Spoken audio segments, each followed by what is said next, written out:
wanted to make this little video kind of, it's mainly for people who ain't never been in a recording studio. You know, a lot of recording studios, you know, there's like this is kind of little one, but there's a control room where the engineer work and all of this stuff is, and then there's usually another room where the band plays. That's how it's been since the 30s and 40s. So, but things have changed over some years now, and I don't know. I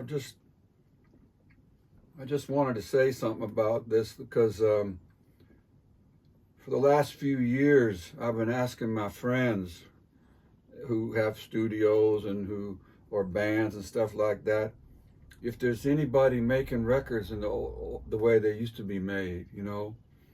And I mean, if you look around in here, you know, we'll look later, but there's a lot of stuff here. But one thing you don't see is a computer. There ain't no computers, you know. And now pretty much every song you hear or record you hear is made on a computer. Now sometimes they use a combination of things like a tape machine. See, this here I want to show you is like this is a 16-track tape machine, 2-inch tape machine. We'll get more into that later, but they have, you know, they might use a tape machine and then they put it into like a computer. And I ain't gonna get like all technical about it, stuff like that, but you know, it's much easier for like engineers to use these computers because you can fix everything. And y'all have heard of like this thing like auto tune where they fix people singing, things like that. But they can do anything. I mean, if a drummer's playing, for instance, and all of a sudden one of his beats is not on time, they just move it in the computer, make it on time.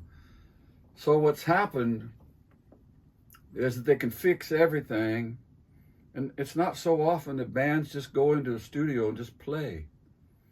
They kind of piecemeal it together and are sure they make some really good records. You know, there's some great stuff that people make, but you know, especially a lot of people when they talk about the records they like, it's like the records from back in the 60s and 70s, you know, they talk about, you know, Jimi Hendrix or Led Zeppelin or the Doors or even like Motown stuff and, you know, Stax. It's all the stuff that was made when the band just was in there playing together and that got recorded. And, you know, you could fix a few things with tape and shit, stuff like that, but there was no computers.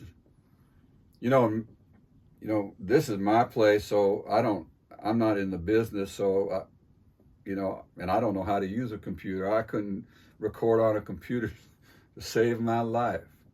So maybe I would like it, I don't know. But anyway, one of the things I found out was that in a funny way, I'm one of the last man standing kind of thing, just because I don't use any of that stuff, no computers or nothing.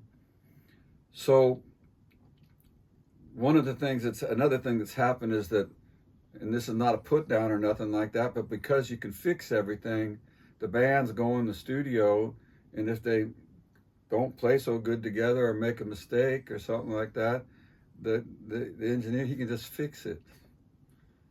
And so you don't quite have all that spontaneity of performance and where something magic happens when people play together.